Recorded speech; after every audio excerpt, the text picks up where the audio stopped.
Good morning, America. Welcome to our Teacher's Voice. This show aims to give teachers the opportunity to talk on air about their unforgettable journey and thrilling adventures, as well as share their splendid wisdom to inspire and give hope to our listeners and viewers. This show is aired by the Philippine Las Vegas radio station from the heart of Las Vegas every Saturday at 6 p.m. Pacific time and 9 p.m. Eastern time, and on Sunday in the Philippines at 9 o'clock in the morning. This is one of your co-hosts, Judilyn F. Cañete, welcoming you from the Philippines. I'm here in the Philippines right now, and my other co-hosts are Dr. Marvin Cadornigara and Ma'am Pacita Ros, which is not here right now, but both they are from New York City.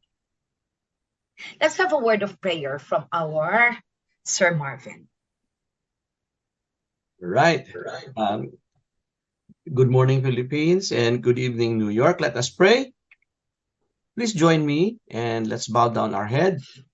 Our most holy and most loving Father in heaven, our hearts are rejoicing because of your mercy and your grace and blessings upon the lives of the teachers who you called to the ministry of teaching and in educating the young minds, the youth who will carry on the torch of knowledge and the vessel of virtues in the future.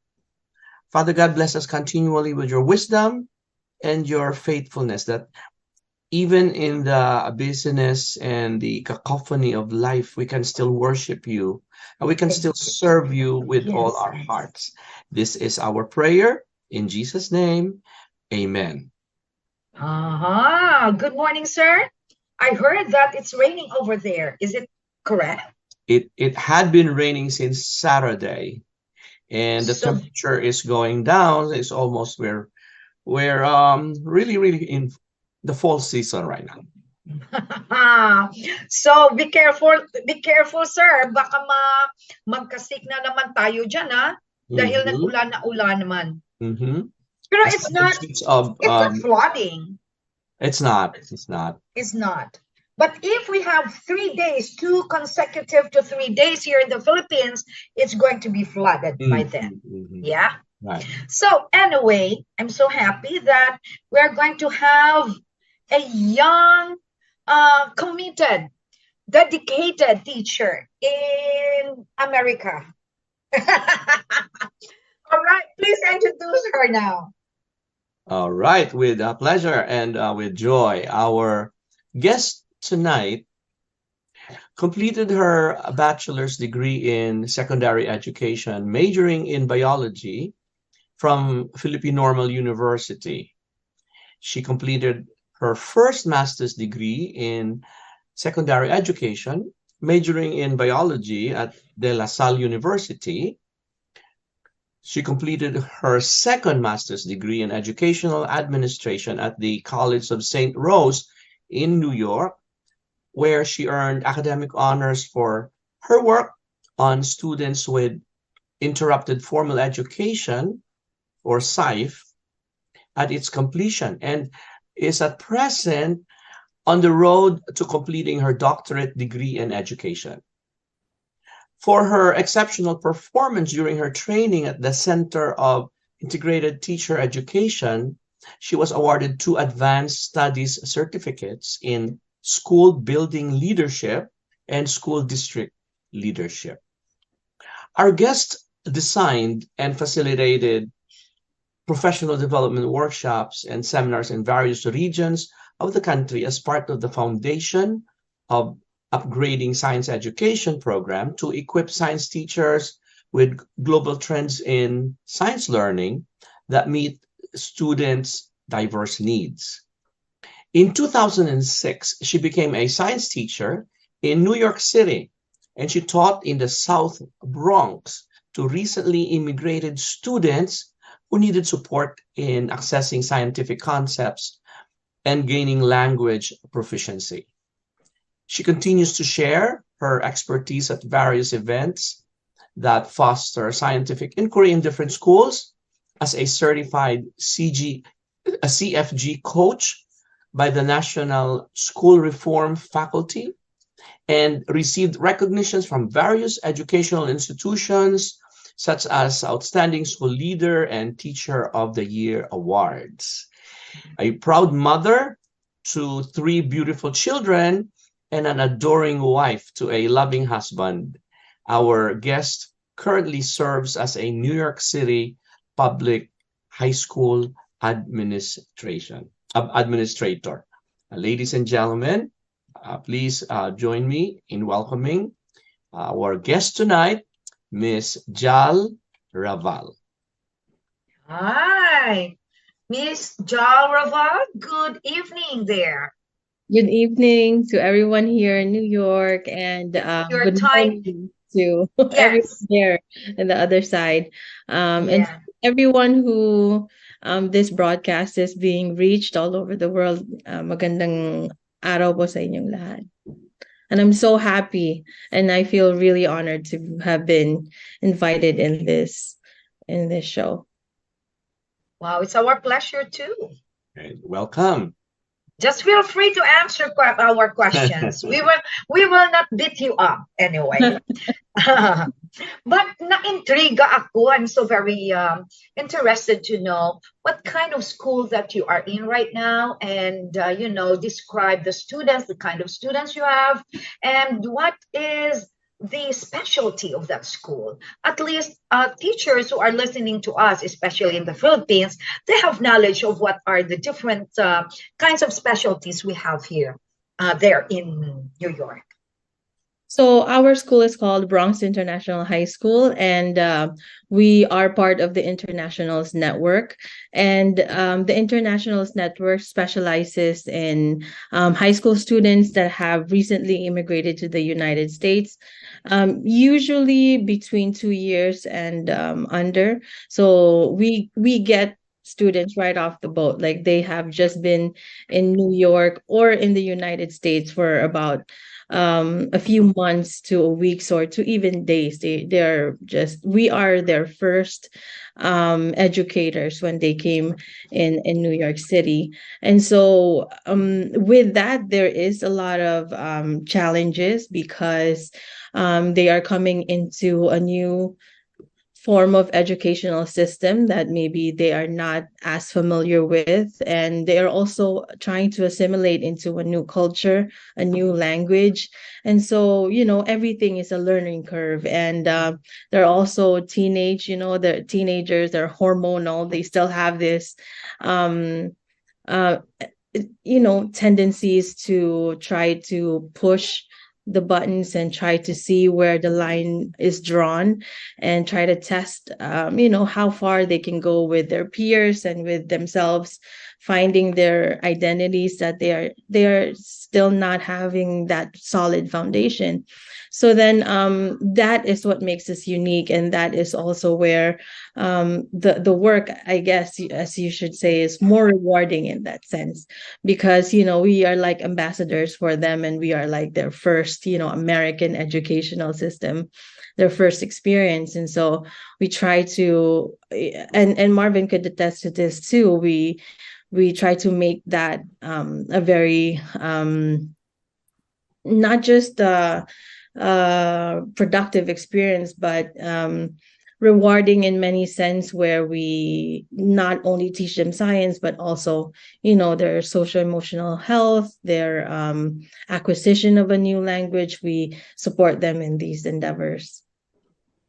Mm-hmm. But can you tell us, Sir Marvin, excuse me, I'm so very interested about this. If the students are new to any schools here in New York, right? What are some services that your school offer to them that they will feel belonged in there?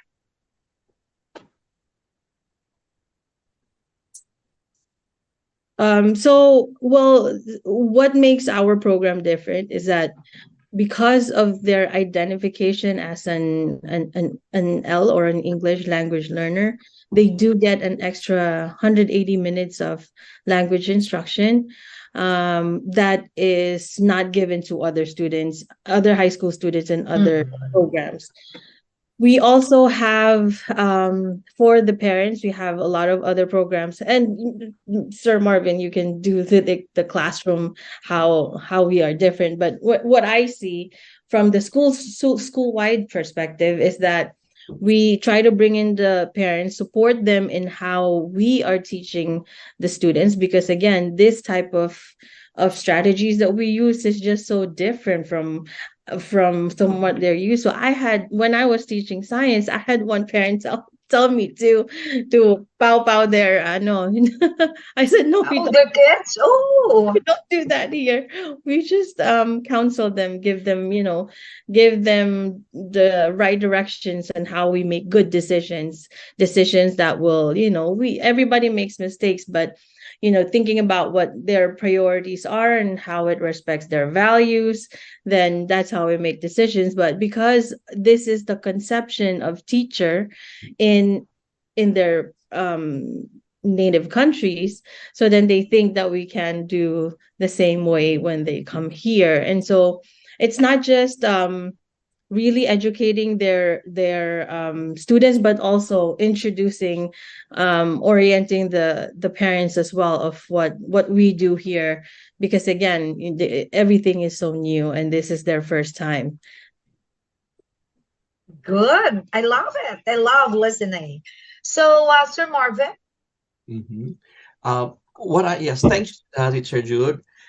Miss Yeah. Jal, it seems that, and I can surmise that you are a very, very young teacher and you have taught for quite some times in New York City, but I also guess you started teaching in the Philippines as well. We're interested to know how you started your journey, or how your journey as a teacher began. So right after I graduated from PNU, I started teaching in the LaSalle system of schools. It's in Ayala Alabang in Muntinlupa. The school is called De La Salle Santiago Sobel School, and I was a science teacher there. And there, it's really quite different from what I was used to, because in normal, we are very yung pangmasa ba na track na you think na. So there, I was brought into this space of parang high-end mga luxury na mga estudyante and parents. I had even I don't remember if I have mentioned this to you, sir, but in my evaluation, when you're doing your teacher feedback, I was told, on the last comment part, is that I don't wear rouge.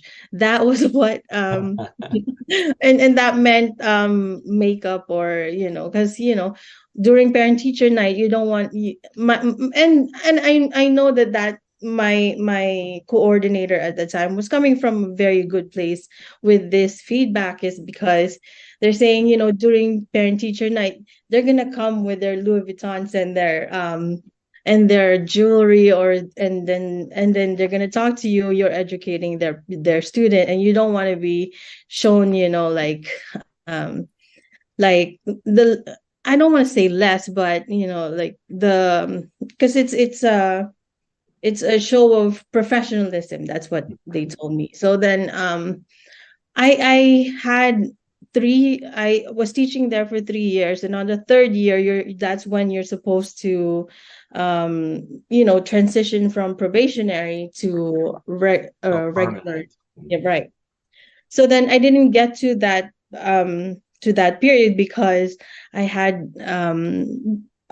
had then accepted an offer to teach here in New York. So that was a very, very good experience to have seen both sides, because prior to teaching there, when I was still in normal, what we would do after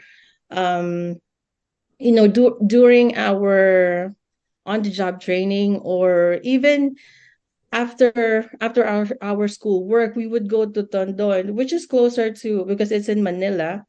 And we would teach the street children there, and they would have a very, very different conception of what education is as well, because I guess during that time the classes was very short. It wasn't a whole day thing where you come at 8 o'clock and then end at 3 o'clock, right?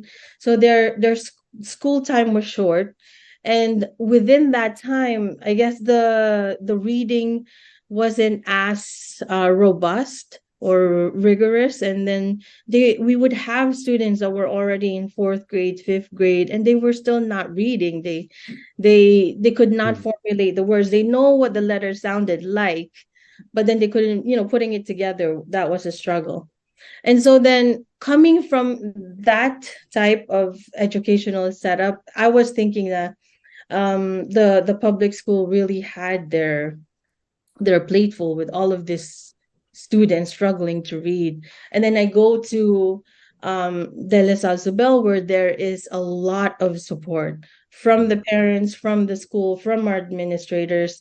Every time you requested a type of chemical that you needed for your science experiment, they would write it up. You'd have it, next week when you're going to do your experiment. That wasn't the case in the public schools, where sometimes you just watch a video about the experiment and react and analyze from there, because they couldn't afford the actual resources. So I had I guess a taste of both worlds. And I guess at some point, then you think about, wherever you go within the poorest of the poor and the richest of the rich, because I met them. Sometimes some of the problems are packaged in a different way, but there are still some support that we could guide the students with. It's probably not when I was in Sobel, it's probably not within those resources, but the students, they were looking for some type of identity that they want to create for themselves, separate from their parents, because sometimes they are being groomed to become, owners of businesses, or attorneys, just like their parents, but they're trying to. So, Jal, you are saying that, okay, teaching private school Mhm. is very different in teaching public schools. Right. Based on just the resources and the amount of support that you can get, and the quality of support that you get. Okay. So you have experienced international teaching. And what is the difference of teaching America compared to the Philippines? The question here is, how challenging as a teacher, Filipino teacher, how challenging the work as a teacher, teaching internationally, whether you are in America or internationally, okay, compared to teach public schools in the Philippines. So again, is it intense? Very intense. Intense in a way, I guess, that when I started teaching here, because I also had transitioned from before I came to this school. I had also taught in middle school in Queens, and again, in everywhere that I went, the support was there. All of the resources and materials were there.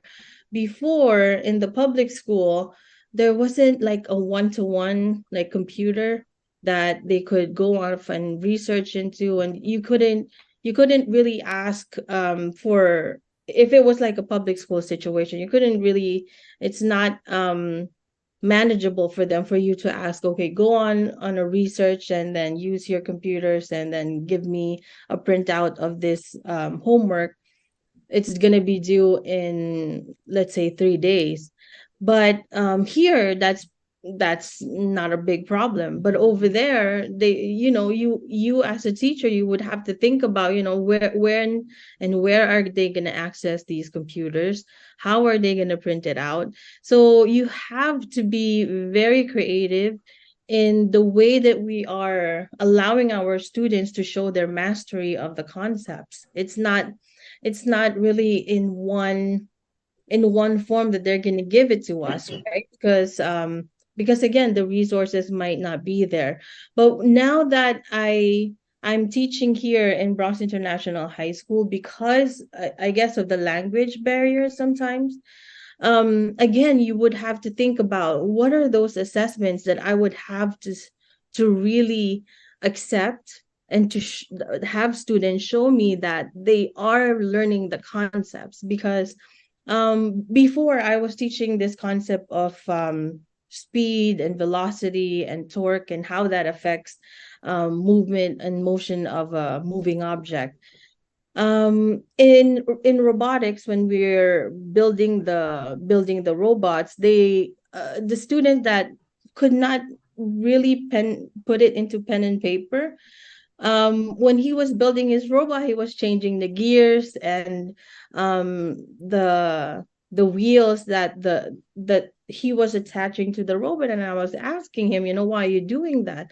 And when he explained to me, like, because you use a bigger gear, the motion changes.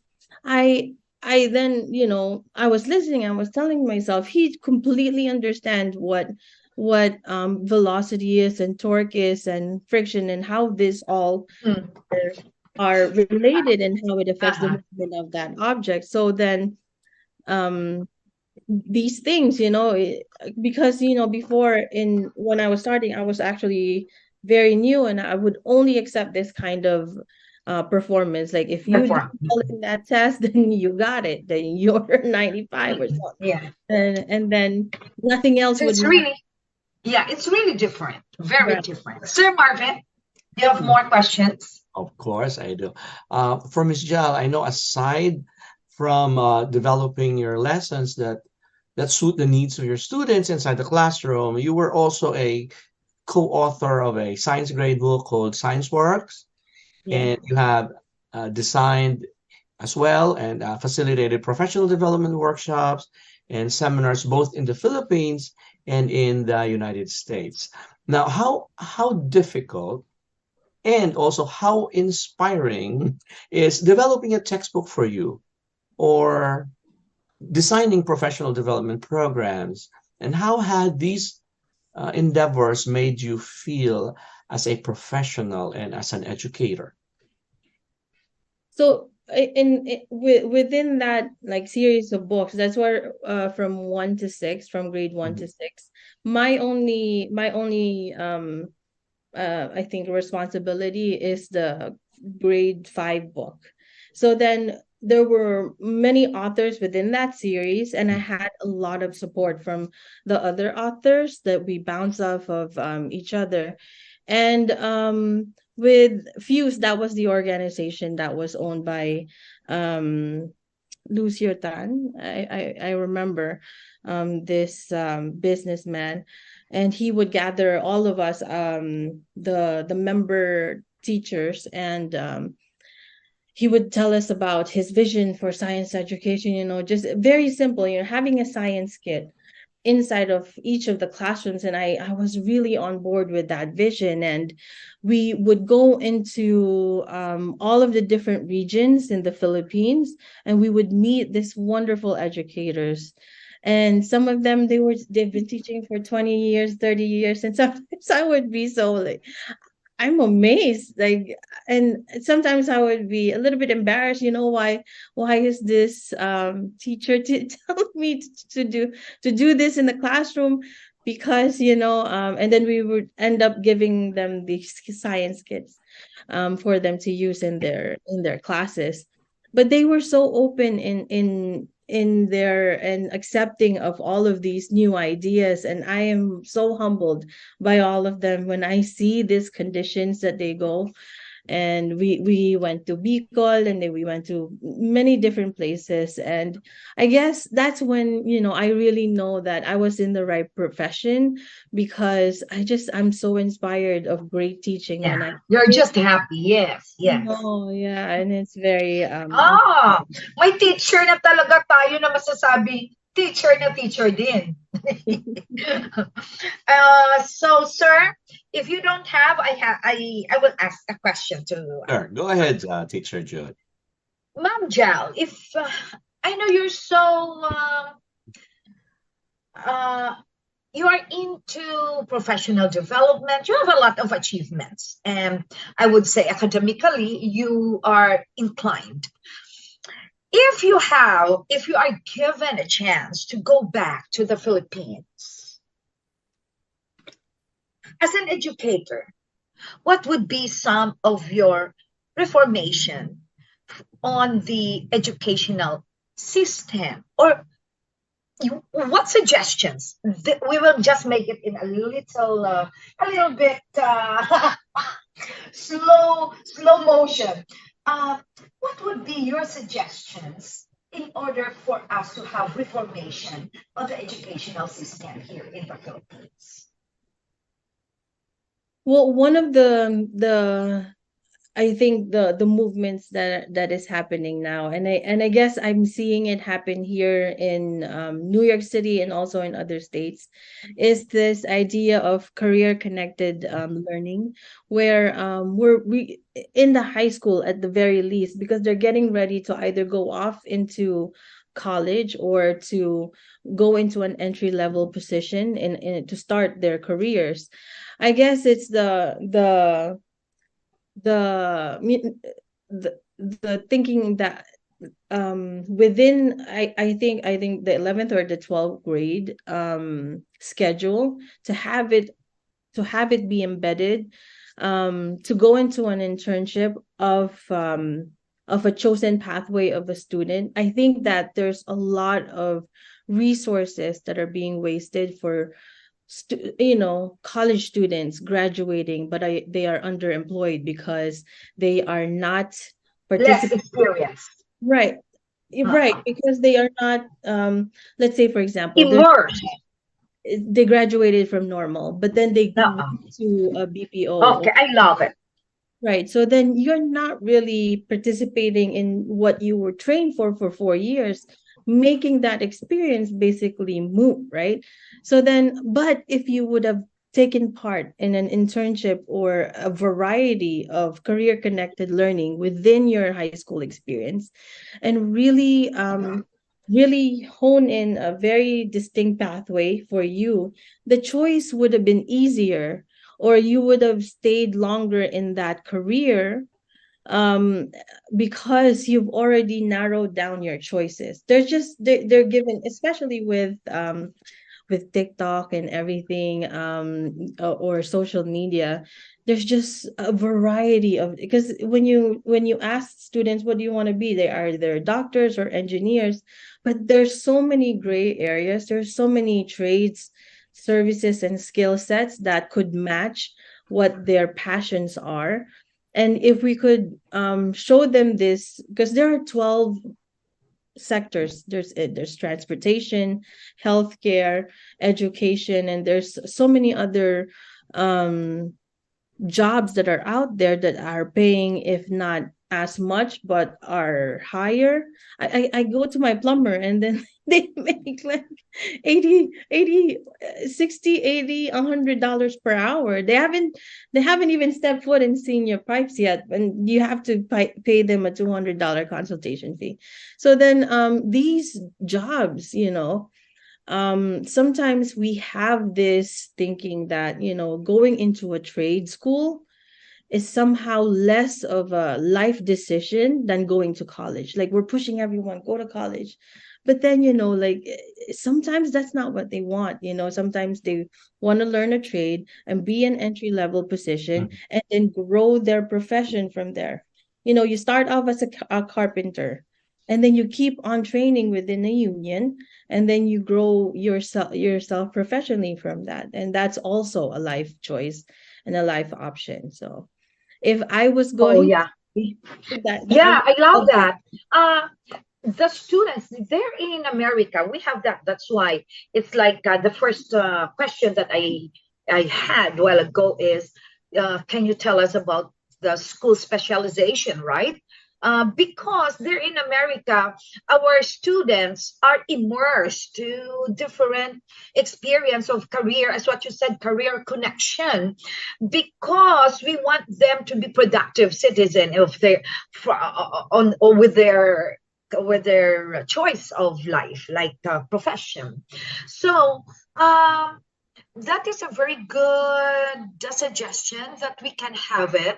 Actually, mayroon naman tayo dito. Pero alam mo yun, ang mga schools natin, hindi sila specialized. That's Mhm. what you said. Parang general lang learning. Mhm.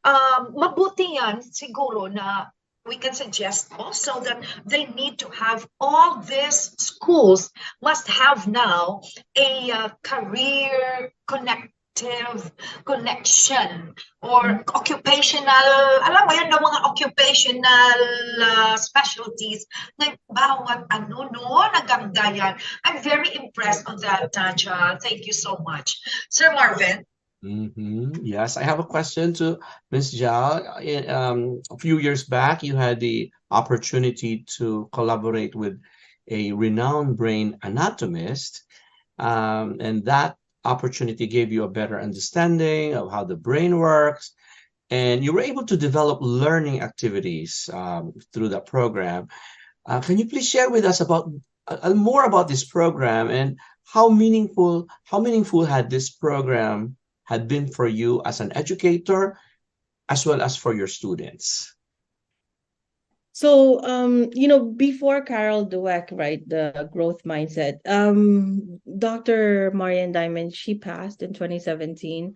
And when I was completing my master's in DLSU, we were collaborating in this idea of because she was part of that group of scientists that said that what makes a person smart is the growth of dendrites, right? It's not really the number of neurons that you have or brain cells. It's how connected those brain cells are. So the more dendrites you grow, then the more connections you see, the more intelligent a person becomes.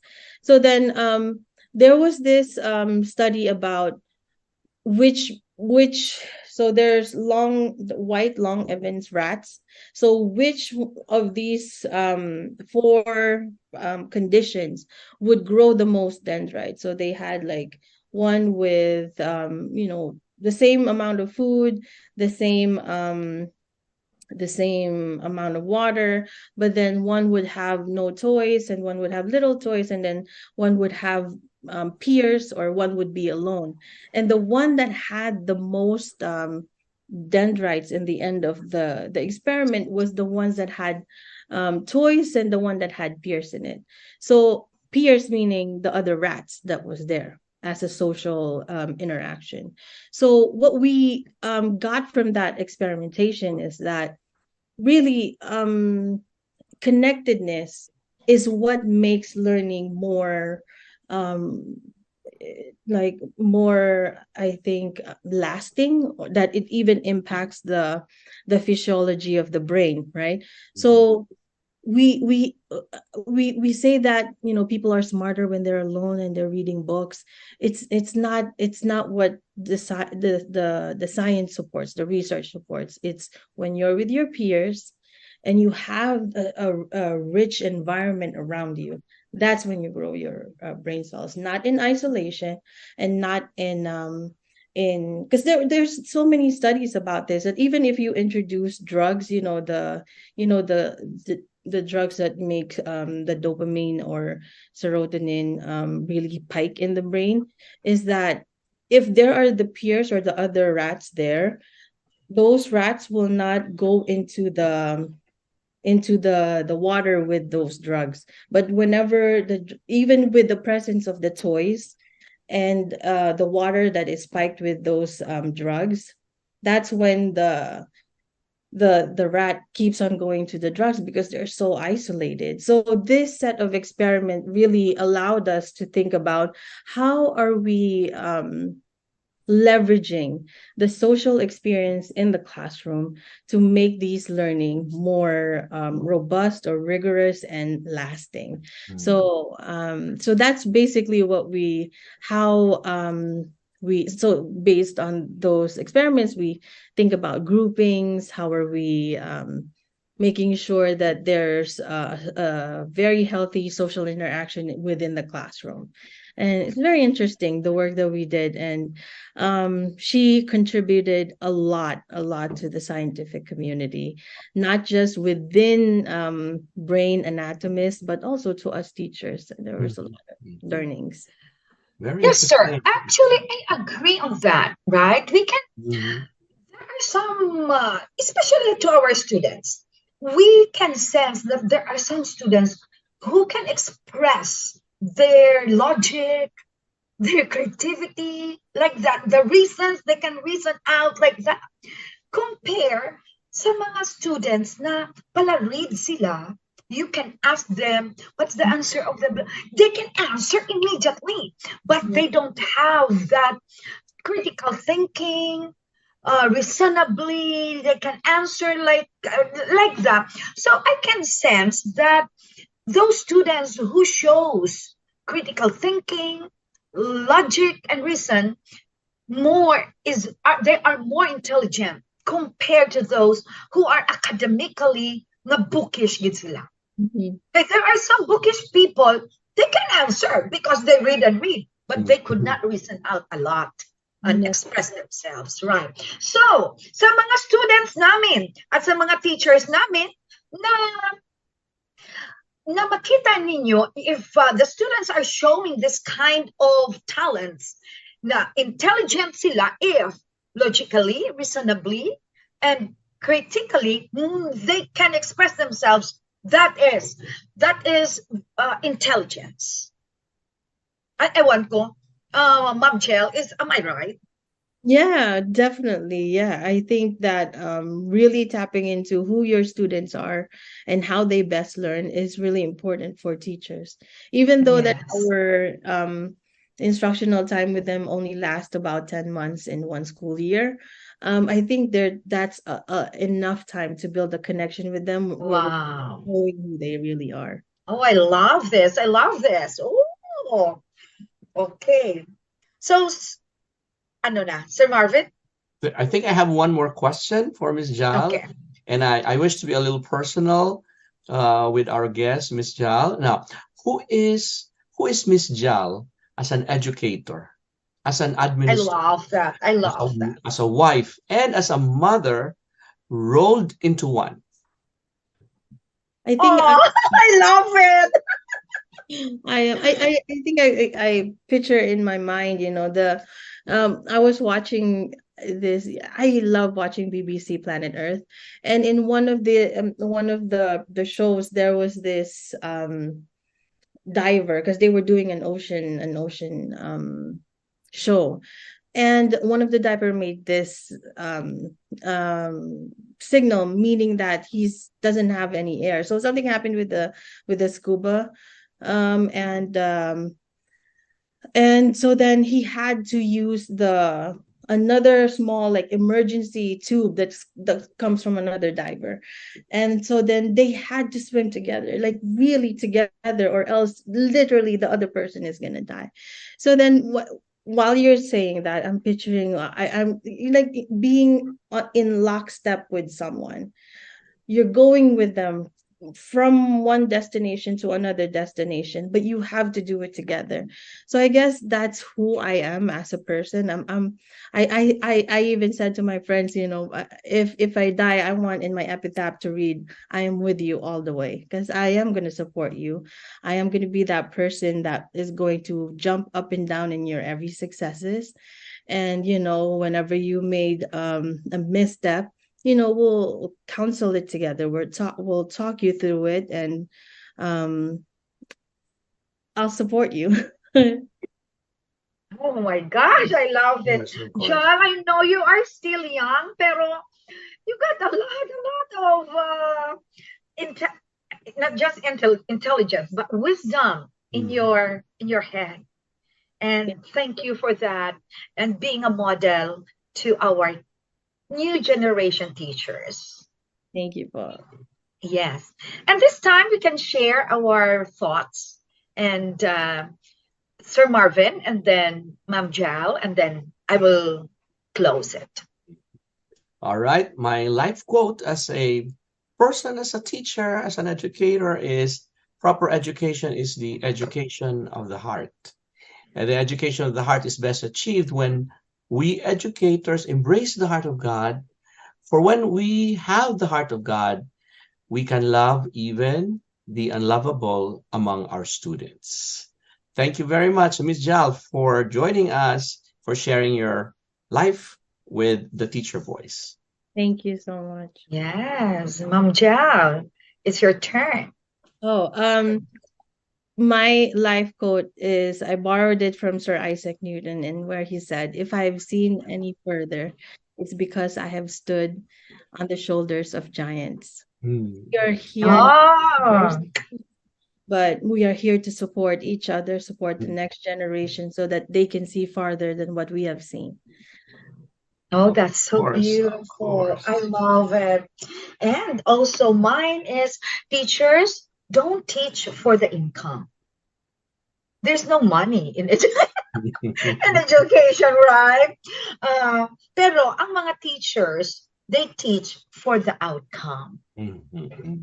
That's why, Ma'am Jal, as what you said, you are advocating support to our students, or to even to our teachers. Let us support one another. We have to collaborate. We need to have network. That's why we have professional development, to increase our knowledge and have wisdom as we immerse ourselves more and more in the educational system of the Philippines and here also in America. Thank you so much, Miss Jal, Sir Marvin. Thank you, and Paige LV, thank you so much. Thank you. Thank you very much. Bye. Bye. Till next episode. Yes. Bye-bye.